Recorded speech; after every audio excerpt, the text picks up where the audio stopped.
Assalamualaikum warahmatullahi wabarakatuh. Selamat datang kembali bersama saya Dedi Cahyadi di Nakoda Official Channel. Channel yang bergerak di bidang silat tradisional maupun silat olahraga, pada umumnya bela diri, dan bergerak di bidang sosial. Pada sesi video kali ini saya akan sedikit menceritakan tentang kenapa dan apa alasan saya dari kecil sangat menyukai yang namanya ilmu silat atau ilmu bela diri. Memang dari awalnya saya menyukai ilmu bela diri, yang namanya di waktu usia masih kecil tentu masih termotivasi kepada hal-hal yang bersifat negatif, seperti melihat orang berkelahi.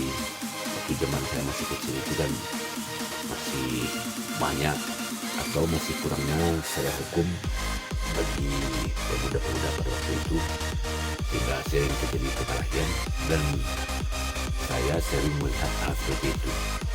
Jadi beranggapan waktu itu dalam diri saya, andai kita tidak memiliki bela diri atau ilmu silat atau yang lainnya, maka ketika kita berhadapan dengan musuh itu sepertinya kita akan kelabakan andai tidak memiliki ilmu bela diri.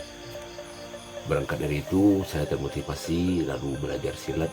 Kebetulan orang tua paman saya sendiri adalah guru silat, jadi waktu kecil saya belajar silat dan alhamdulillah berjalannya waktu saya juga pernah dibawa ke acara ALE atau festival namanya ALE Nagari. Pada waktu itu pernah main silat dengan bapak saya sendiri atau dengan teman-temannya bapak saya, sehingga perlahan saya memahami bahwasanya silat itu saya pelajari bukan untuk berkelahi. Terus saya beranjak mulai masuk remaja, saya juga bergabung di perguruan bela diri impor seperti karate, dan hari demi hari, bulan per bulan dan tahun demi tahun, setelah betul-betul saya pelajari ilmu bela diri itu pada dasarnya bukanlah untuk berkelahi. Yang saya serap dari pembelajaran tersebut bahwasanya pertama sekali ilmu bela diri itu membentuk karakter kita, membentuk tubuh kita, membentuk fisik. Karena memang di dalam tubuh yang sehat atau fisik yang sehat kita akan mendapatkan jiwa yang sehat. Yang keduanya, karena dari awal saya belajar silat tradisional, ternyata dalam silat tradisional itu banyak sekali kandungan-kandungan pendidikan keagamaan dari setiap daerah maupun dari setiap pesan yang ada dalam setiap silat tradisional itu. Seperti yang ada di Silek Kumango, lahir silek mencari kawan, batin silek mencari Tuhan. Mungkin bagi sebagian kita itu dimaknakan dengan sangat simpel. Artinya seorang pesilat itu rajin sholat dan ramah tamah dalam pergaulan, memiliki attitude yang bagus. Itu betul, cuman lebih mendalam dari itu, yang dikatakanlah ia silek mencari kawan itu mungkin secara keseluruhan, baik dari latihan maupun kita yang sudah ikut ke dalam festival atau ALE atau pertunjukan, itu kita dituntut atau secara otomatis di dalam pergaulan silat tradisional dengan kabau itu memang kita itu dituntut sekali. Setiap kita memiliki teman, seakan lebih dari sekedar teman, walaupun kita baru kenal, apalagi kita satu perguruan itu seperti saudara kandung sendiri. Nah, kebiasaan-kebiasaan itu yang menanamkan kepada setiap pesilat bahwasanya kita itu sangat rugi ketika memiliki satu musuh saja. Dan tentang batin silat mencari Tuhan itu saya istilahkan sendiri kepada silat Kumangu. Kebetulan saya hanya mendalami silat Kumangu. Artinya dari tiap langkah atau setiap gerakan di silat Kumangu itu seperti langkah ampe itu dinamakan dengan langkah alif lam lam ha dengan artian Allah, dan yang mana yang 4 langkah fisik dan mana yang 4 langkah secara batin. Ada alif lam lam ha, ada mim ha mim da, artinya Muhammad. Yang Muhammad itu seperti apa? Apakah itu didefinisikan sebagai nabi atau didefinisikan sebagai sesuatu yang mengawali seluruh yang ada di muka bumi ini. Jadi di sini saya tidak bisa menjelaskan begitu mendetail karena bagi kami dianggap itu sangat sakral sehingga kami tidak bisa menceritakan di muka umum, apalagi kepada orang-orang yang mungkin kami anggap belum bergabung dengan perjuangan kami. Kesimpulannya, silat tradisional Minangkabau itu hakikinya tidak hanya memberikan pelajaran ilmu bela diri secara fisik, juga memberikan ilmu pelajaran bela diri secara batin, bela diri dari hawa, nafsu, dan pengaruh-pengaruh yang mungkin saja berakibat tidak baik bagi kita atau generasi muda ke depannya.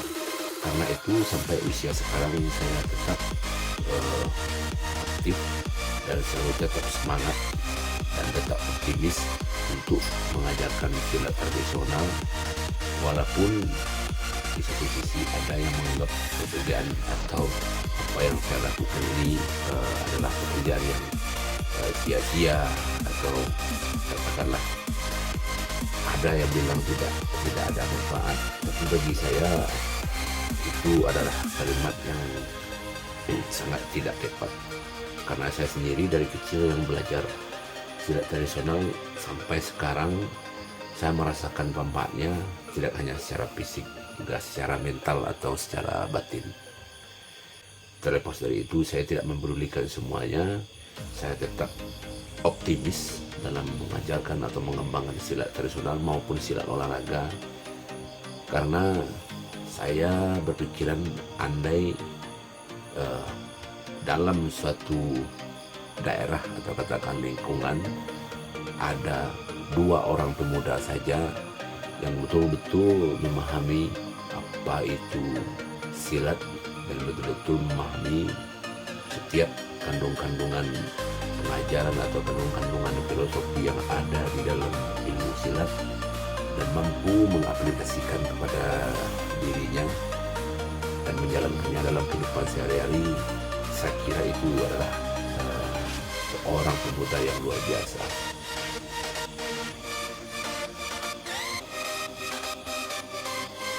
Dan selain itu juga ilmu silat atau silat tradisi sekarang sudah bisa kita jadikan prestasi dan bisa kita jadikan sebuah aktivitas atau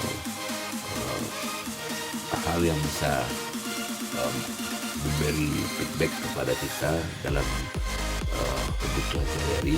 Dan saya sudah membuktikan itu semua, dan saya juga melihat beberapa tuo sile atau guru sile, katakan itu senior saya atau bahkan rekan-rekan saya yang berangkat dari seperti yang kita ketahui, yang namanya silat tradisional itu sekedar mengajar, murid datang lalu pergi, semuanya selesai. Tapi tidak, banyak rekan-rekan saya yang memang hidup mereka